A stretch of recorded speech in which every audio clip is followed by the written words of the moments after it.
Ако някой се е изтървал до такава степен босилика, че да направи толкова много цветченца, не се притеснявайте.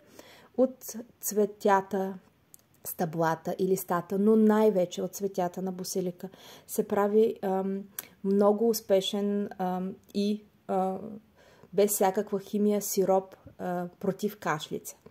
Ако сте възрастен, може да го направите, може да си направите тинктура и да консумирате тинктурата, т.е. тинктура означава с алкохол, и да консумирате алкохола с лъжички, за да изкашляте, ако имате кашлица. Ако е за дечица, се прави в глицерин, т.е. глицерин от аптеката, който се консумира.